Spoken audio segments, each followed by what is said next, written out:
దినం దేవుని వాగ్దానం. ఈ ఉదయకాల సమయంలో ఈ దినం దేవుని వాగ్దానం అనే చక్కటి ఆత్మీయ కార్యక్రమానికి ప్రేమతో ఆహ్వానిస్తూ ఎలా ఉన్నారు? బాగున్నారా? ఉదయం లేచారా? ఉదయకాల ప్రార్థన, ఉదయకాల ఆరాధన, ఉదయకాల ధ్యానం ఎంతమంది వింటున్నారండి? మీ జీవితాలను దేవుడు ప్రేమించి ఇచ్చిన చక్కటి అవకాశం కదా. దేవుడు నిన్ను ప్రేమిస్తున్నాడు. రక్షణ లేని బిడ్డలు, రక్షణ, మారు మనసు, పాపక్షమాపణ క్రీస్తులో ఉంటుంది. మేము చాలా కష్టాల్లో ఉన్నామమ్మా, మేము తట్టుకోలేకపోతున్నాం, మా బాధలు చెప్పుకోలేనివి అని అనేక మంది అనుకుంటుండొచ్చు. ఎగ్జామినేషన్ రాస్తున్న బిడ్డలారా, ఒకవేళ పోరాటాలు ఉన్న దేవుని పిల్లలారా, దేవుడు నిన్ను విడుస్తాడా తల్లి? దేవుడు నిన్ను విడిచిపెడతాడమ్మా? సహోదరుడా, యవనుడా, దేవుని కుమార్తె, దేవుని కుమారుడా, ఈరోజు ఇంకా ఒకవేళ నీ హృదయాన్ని వేసేయకపోతే ఒక్కసారి నీ పాపాలు క్షమించి నా హృదయంలోకి రానని చెప్పు చాలు. పరలోకం పాపక్షమాపణ నీకు ఉంటుంది. రెండవదిగా, ఎన్ని బాధలున్నా దేవుడు నీతో ఉన్నాడు అనే ధైర్యంగా ఉండు. ఖచ్చితంగా దేవుని కార్యం నీ పట్ల జరుగుతుంది. ఆయన కృప మెండుగా చూపుతాడు. ఈరోజు ఒకే ఒక్క మాట నేను చదువుతున్నాను. మీకా గ్రంథం అద్భుతంగా 2వ అధ్యాయం 12వ వచనం. యాకోబు సంతతి, తప్పక నేను మిమ్మల్ని అందరినీ పోగు చేయుదును, ఇశ్రాయేలులో శేషించిన వారిని తప్పక సమకూర్చుదును. తప్పక మిమ్మల్ని పోగు చేస్తా, తప్పక మిమ్మల్ని సమకూరుస్తా. యాకోబు సంతతి చూసారా? అబ్రహాము, ఇస్సాకు, యాకోబు, ఆయన సంతతినట పోగు చేస్తాడట, సమకూరుస్తాడట. నీ జీవితాన్ని అన్నిటి నుండి కూడా, సమస్తమును కూడా ఆయన పోగు చేయవాడు. అంటే అన్నీ కూడా దగ్గరగా అటు చెదిని ఇటు చెదిన వారిని అన్నీ కుప్ప చేస్తాను చూసారు. అట్లా అందరినీ సమకూర్చేవాడు. నీ ఇల్లు చెదిరిపోయిందా? నీ సేవా జీవితం చెదిరిపోయిందా? నీ సాక్ష్యం చెదిరిపోయిందా? నీ ఆర్థిక విషయాల్లోనా? నీ ఆత్మ చెదిరిపోయింది అంటే ఆయన పోగు చేయవాడు. చెదిరిన నీ జీవితాన్ని, చెదిరిపోయిన నీ కుటుంబాన్ని, చెదిరిపోయిన నీ హృదయాన్ని నేను సమకూరుస్తాను, పోగు చేస్తాను. నీ ప్రియులని, నీ ఆత్మీయులు. ఈరోజు వాగ్దానం నీకు. ధైర్యంగా ఉండు. దేవుడు నీతో మాట్లాడుతున్నాడు. ఈరోజు అంటున్నాడు, యాకోబు సంతతి మనం కాదండి, దేవుని పిల్లలు కదా, మనందరం ఆయన బిడ్డలమే కదా. కాబట్టి నీ కుటుంబాన్ని, నీ జీవితాన్ని నేను బాగు సమకూరుస్తాను. చెదిరిపోయిన నీ జీవితాన్ని చేకూరుస్తాను, పోగు చేస్తాను, బాగు చేస్తాను. ఎవరండి? అంటే సమకూర్పు అనేది చాలా తక్కువ కదా. సమకూర్పు అనేది దేవుడు మాత్రమే చేయగలడు.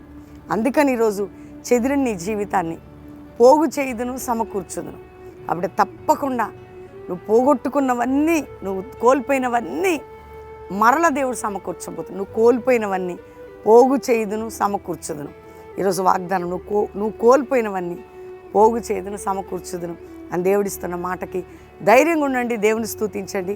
దేవుడు మిమ్మల్ని, మీ కుటుంబాన్ని దీవించబోతున్నాడు. ప్రార్థన చేసుకుందాం. తండ్రి, ఉదయకాలం ఎంతమంది బిడ్డలు ఈ వాగ్దానం రిసీవ్ చేసుకుంటున్నారు? ఆరిన జీవితం, చెదిరిపోయిన జీవితం, పడిపోయిన జీవితం, పాడైన జీవితాన్ని సమకూర్చి, రక్షించి, పోగు చేసి, బాగు చేసి నాయన వారి కుటుంబాలను కట్టయ్యా. విడిపోయిన కుటుంబాలు, కోర్టు కేసులు, మానసిక ఒత్తిళ్లు, రోగాలు, వ్యాధులు, ఇబ్బందులు, ఇరుకులు, పాపం నుంచి రక్షించి వారి జీవితాన్ని బాగు చేయనైనా. ఇతర దేశాల్లో మా ప్రియులు ఎందరు ఉన్నారో వారిని కాపాడు, రక్షించు, వారి బంధకాలు తెంచు, వారి సమస్యలు తొలగించు. దేశములన్నీ రక్షించబడి ఉజ్జీవంలోకి రావాలి. వారున్న స్థలంలో విడుదల. భారతదేశాన్ని రక్షించి మా ప్రియులందరినీ కాపాడి మా దేశ క్షేమకరమైనటువంటి, సమాధానకరమైన కార్యాలు జరిగించండి. దైవజనురాలు వారి పిల్లల్ని మీరు ప్రొటెక్ట్ చేసి, శత్రు నుంచి విడిపించి, అందరినీ సమకూర్చి, సంఘాలు ఉజ్జీవించబట్టుకు జాషువా జనరేషన్ అపోస్తుల సేవలు లేవటానికి సహాయం చేయండి. అంతేకాక ప్రభా, ఈరోజు కుటుంబం ఎవరైతే దాంపత్య జీవితం, మ్యారేజ్ బ్లెస్ చేస్తూ వారి దీవెనకరంగా ఉండాలి. బర్త్డే బిడ్డలు దీవిస్తున్నాం. ఈ సంవత్సరం శుభకరమైన ఆనవాళ్ళు వారి జీవితంలో కనబడాలి.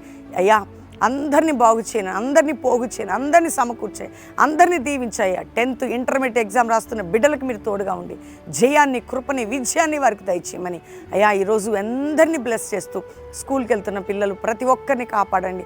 ఎవరి అక్కర్లు ఉన్నారో తీర్చండి, ఎవరు దుఃఖంలో ఉన్నారో విడిపించండి. చెదిరిన జీవితాలను బాగు చేయండి.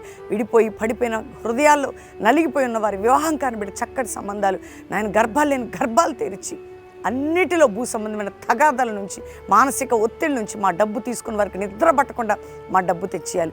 అట్టి విధంగా మీరు కార్యం చేసి అయా కల్వరి మినిస్ట్రీని బాగు చేయండి, పోగు చేయండి, సమకూర్చి అద్భుతం చేసి ఆశీర్వదించమని యేసు నామములో అడుగుచున్నాం తండ్రి. Amen, amen, amen. ఈ వాగ్దానం అందరూ లైక్ చేయండి, షేర్ చేయండి, మంచి కామెంట్స్ పెట్టండి, దేవుని మహిమపరచండి. బెల్లంపల్లి ఆల్రెడీ మీటింగ్స్ అవుతున్నాయి. మరి నేను 7, 8, 9 అద్భుతంగా ఉజ్జీవ సభలు మీరు కుటుంబాలుగా ఈరోజు కూడా ప్రొద్దున సాయంత్రం ప్రేయర్స్ ఉంటాయి, వర్తమానం ఉంటుంది. ఆదివారం ప్రామిస్ ల్యాండ్లో 3 ఆరాధనలు, బెల్లంపల్లిలో 3 ఆరాధనలు. అద్భుతంగా దేవుడు నడిపిస్తున్నాడు. దేవుడు మీ అందరినీ దీవించును గాక. Praise the lord.